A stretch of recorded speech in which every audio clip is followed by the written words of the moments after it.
கிடைக்காது. அதை அவங்க அதை கட் பண்ணி ஒட்டி வெட்டி நான் கேள்வி கேட்கறேன்னா என்னோட கேள்வியில கொஞ்சம் மட்டும் தான் வெளியில வரும்.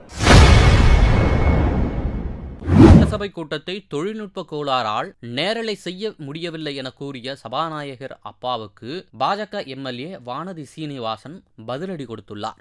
நாங்கள் பார்க்கிறோம், ஆளுநர் உள்ளே வெளியே செல்லும் வரை நேரலை செய்வதுன்றது வழக்கம், பொதிகை தொலைக்காட்சி உட்பட அனைத்து தொலைக்காட்சிகளும். ஆனால் நேற்று நடைபெற்றது தொழில்நுட்ப கோளாறுன்னு சட்டசபையுடைய தலைவர் அப்பாவு கூறியிருக்கிறாரு. இதை பாஜக ஏற்குதா? இந்த தொழில்நுட்ப கோளாறை நாங்களும் பார்த்துட்டு இருக்கிறோம். நாங்க சட்டப்பேரவையில பேசினா கூட அது உடனடியா முழுசா கிடைக்காது. அதை அதை கட் பண்ணி ஒட்டி வெட்டி நான் கேள்வி கேட்கறேன்னா என்னோட கேள்வியில கொஞ்சம் மட்டும் தான் வெளியில வரும். அதுக்கப்புறம் மந்திரி பதில் மட்டும்தான் எங்களுக்கு முழுசா கிடைக்கும். இதுதான் இவங்களோட வழக்கமான நடைமுறை. நேற்று நீங்க எல்லாம் பாத்துட்டீங்க. நேத்து உங்களுக்கு லைவ் கொடுக்கல, கேட்டா தொழில்நுட்ப கோளாறு. அது எப்பவெல்லாம் எதிர்கட்சிகள் ஆளுங்கட்சிக்கு எதிராக ஆர்ப்பாட்டம் நடத்தும் போதெல்லாம் தொழில்நுட்ப கோளாறு வந்துடும்.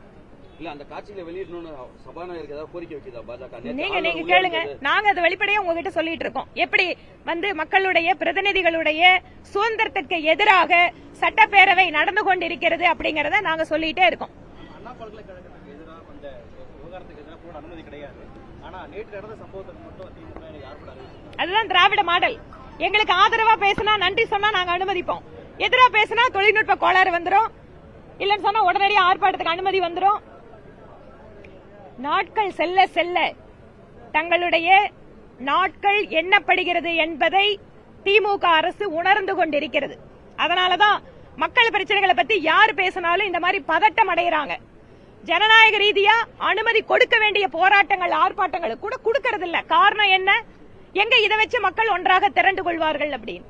நீங்க ஒரு மாணவி கருப்பு துப்பட்டா போடுறது கூட பார்த்து இந்த அரசாங்கம் பயப்படுதுன்னா அப்ப அவர்களுக்கு தெரிகிறது தமிழகத்த மக்கள் எந்த அளவிற்கு இந்த அரசின் மீது கோபமாக இருக்கிறார்கள் என்பதை அவர்கள் உணர்ந்து கொண்டிருக்கிறார்கள்.